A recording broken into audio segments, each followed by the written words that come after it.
Hello everyone, today is a new day, new life, new beginning, and new lesson. So our lesson for today is about quotient rule of exponents. So we have some rules here. First rule, if m and n are natural numbers and m is greater than n and x is not equal to 0, then x raised to m over x raised to n is equal to x m minus n. This means that the m and n here are exponents and the x here is our base. It means to say, as long as the natural numbers or the base is not equal to 0, then the exponent must be subtracted if it is divided. Okay, example, so we have here 5 to the 9th power, a to the 16th power, divided by 5 to the 6th power, and b raised to 11th power. So if you notice, we have bases here. Bases are 5, a, and b. So if you have the same base, then copy the base. So we have here the 5 and 5. So copy the base following the greater exponent. So m is greater than n. So following the higher exponent, so we're going to move on the top. So 5, numerator tayo, 9 minus 6. Next, this is a and this is b. So no more bases that are the same. So just copy where is a, so it's on the numerator, and just copy where is b, which is on the denominator. Next, simplify. So copy 5, and then 9 minus 6, we have 3. Then copy a to the 16th power all over b with 11th power. Still, 5 cubed is you can be simplified. So 5 times 5, 25. Times 5, we have 125. So 125 a to the 16th power all over b to the 11th power. So this is our final answer. Okay? So that is, this example is applicable for our rule number 1. Okay, how about rule number 2? So I'm going to give you examples later. So rule number 2, if m and n are natural numbers and m is less than n, means to say m is the exponent for numerator. So if the numerator of the numerator has a smaller exponent than the denominator, and x is not equal to 0, meaning that the base is not equal to 0, then x raised to m all over x raised to n is equal to 1 x n minus n. Why? Because of course, we always follow the bigger exponents. So for that, I am going to give you an example. So let's erase this one. Number 2 example. Okay, so if you notice, all the exponent below is greater than the exponent on the top or numerator. So what are we going to do?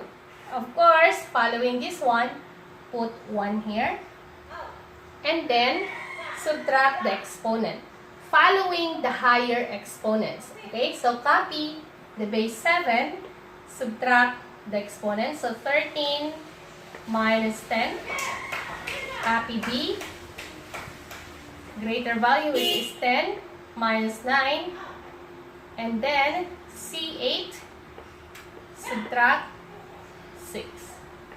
This is the long method, step by step. Then 1 all over, copy 7, raise to the exponent, 13, subtract. 13 minus 10, we have 3. Copy b, exponent 10 minus 9 is equal to 1. So simply b. And then c, 8 minus 6, 2. So is this our final answer? No. We need to simplify 7. So 7 times 7 is 49. And, okay, so 7 times 7, 49 times 7, 9 times 7, 63, carry 6, 7 times 4, 28 plus 6, 34. So we have 1 all over 343 B C squared. So this is our final answer. So this applicable to example or rule number 2. Okay? Okay, next. Rule number 3. If m and n are natural numbers and m is equal to n, meaning to say the exponents are the same, and x is not equal to 0 or the base is not equal to 0, then x raised to m over x raised to n is equal to x m minus n. Okay. And, of course, remember that x n minus n, so that will be x raised to 0.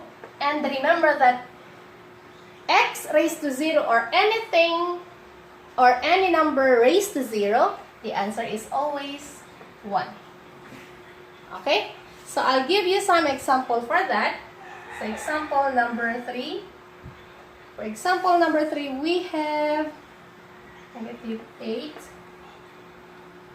D10, E7, D10, E7, and F4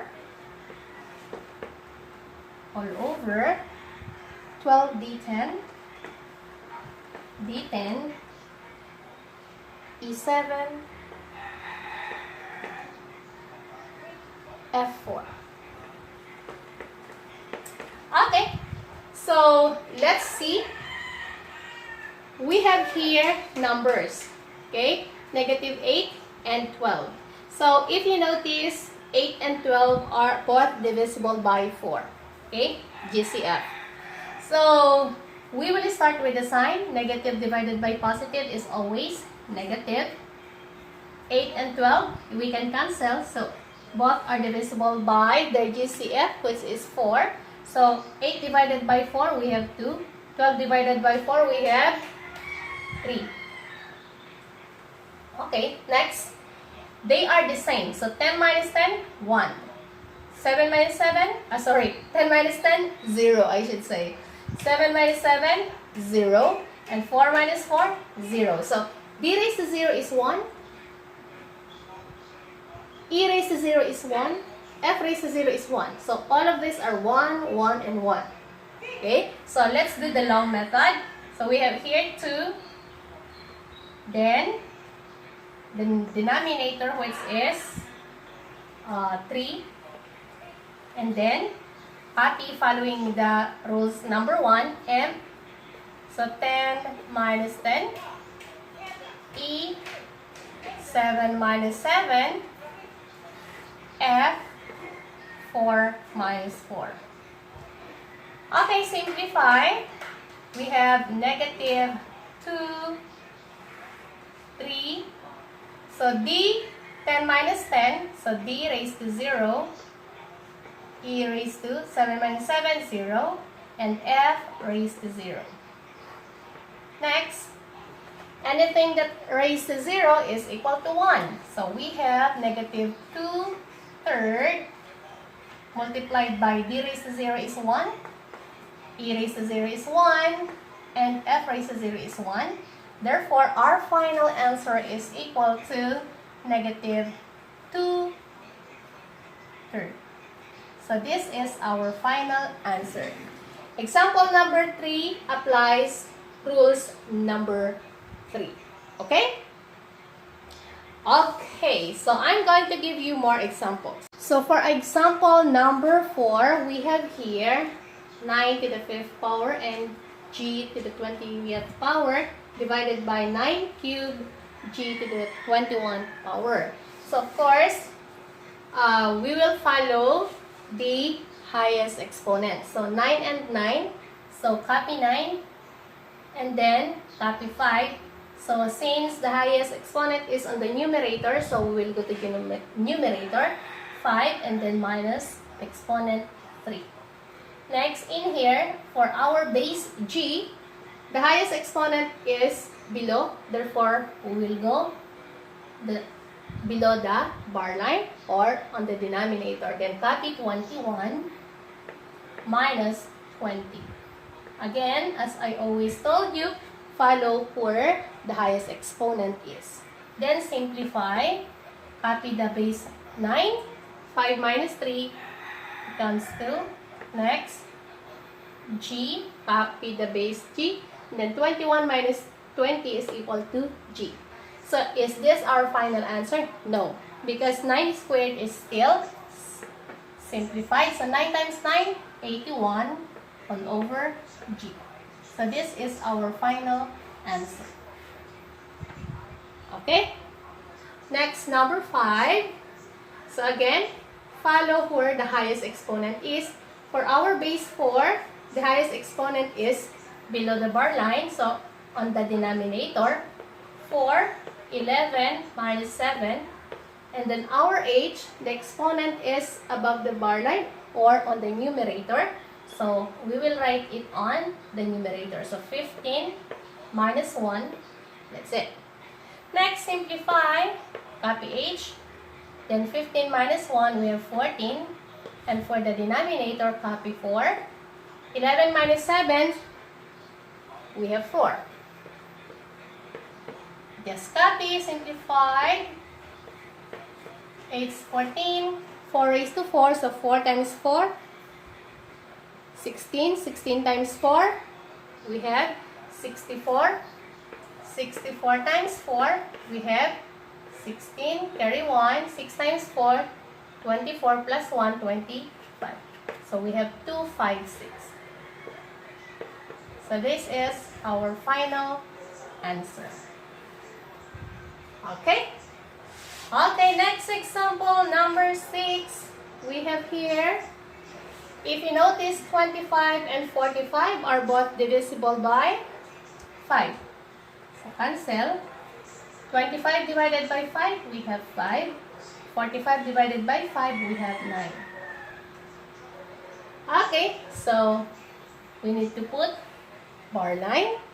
And then copy 5. Copy 9. And don't forget the negative sign. So the negative sign, you can put in the middle already since positive divided by negative is negative. So this is your sign na. Next, where is the highest exponent? Highest exponent is on the top. So copy k.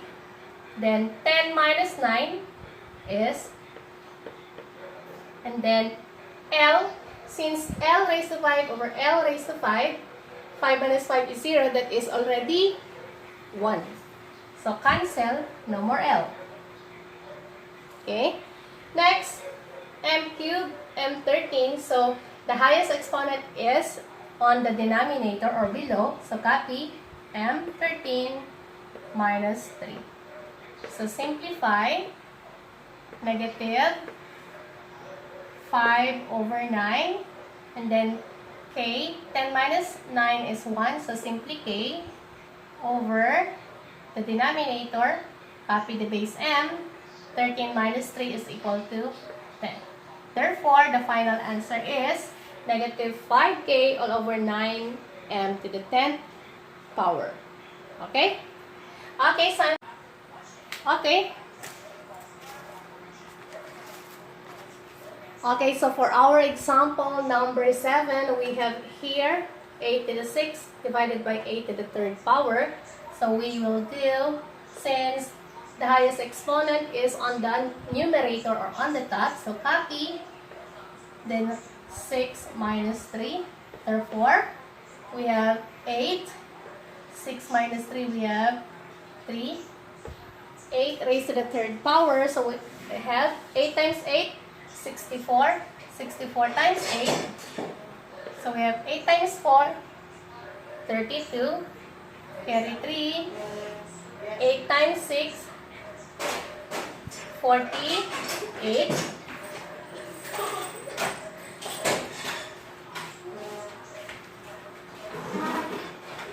So, 48 plus 3.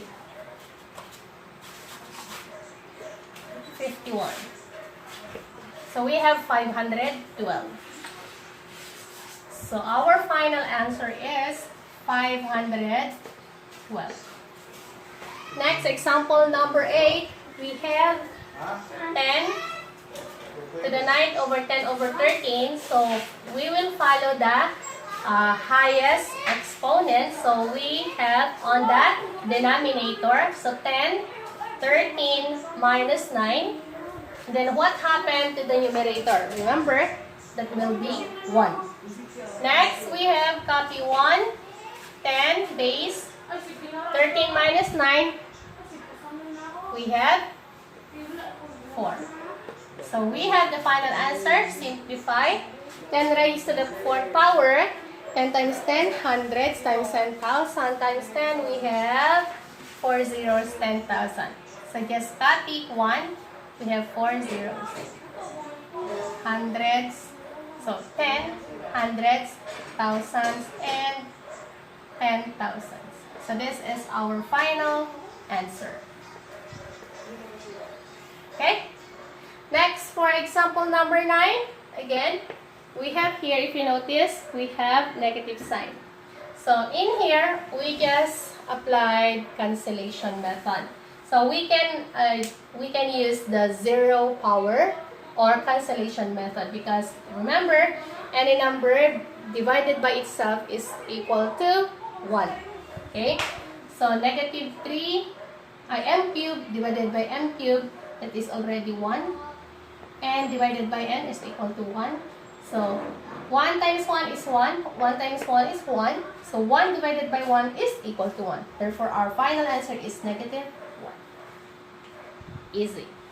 And for our last example, we have here, if you notice, 20 and 5 have a common factor or the GCF of 5.